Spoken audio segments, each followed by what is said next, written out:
Stefanie Hanley. And what will you be sharing with us today? Talking about ways to maintain a healthy lifestyle financially. Awesome. And how did you get to where you are today? So one of the things with growing up with divorced parents is that my mom was the sole provider for 3 girls, and I saw her struggle with saving money, having enough money, and then trying to go back to school at the same time.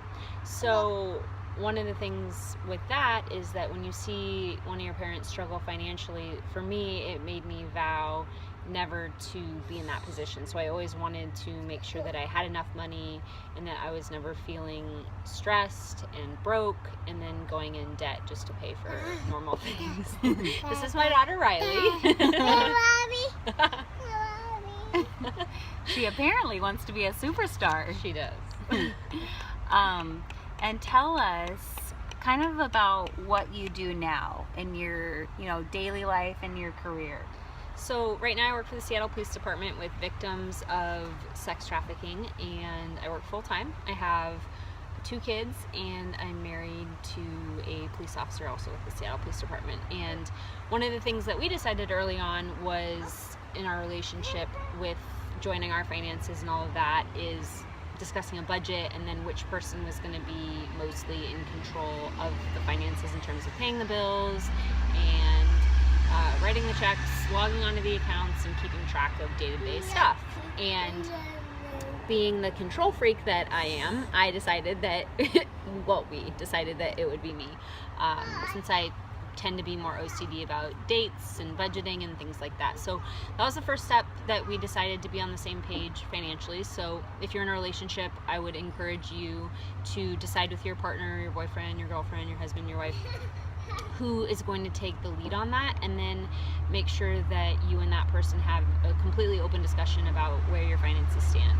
Debt, income, monthly bills. And the most important thing with that is to get a working budget to begin with, so you know how much you're bringing in every month and then how much your required bills are at the end of every month or the end of every pay period. And the first thing that you want to do is make sure that you're allocating enough money to pay those bills directly, and then you take whatever leftover money that you have, and that becomes your discretionary income. So that discretionary income, you have to budget for entertainment, for food, clothing, trips, any other things like that.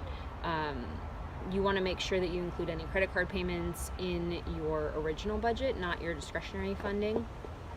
And then, if possible, pay more than the minimum. And one of the things to get out of debt if you have multiple credit cards that you're dealing with is to try to get a balance transfer card that has 0% APR, so you can put all that debt onto one card with a lower interest rate.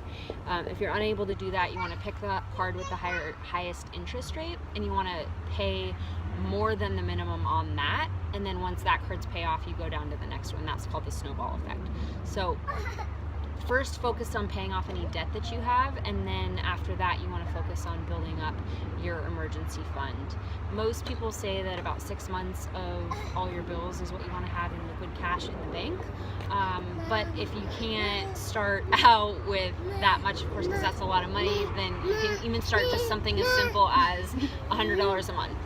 If you have children just like us, then you're gonna have to budget in that. So in every pay period that we deal with, I'm always budgeting for formula, for diapers, for their clothes, for all that sort of stuff. So nothing is unplanned. I even have a certain amount every month that goes for unplanned things, so that amount is not, you don't want bills coming at you unexpectedly is basically the point of that.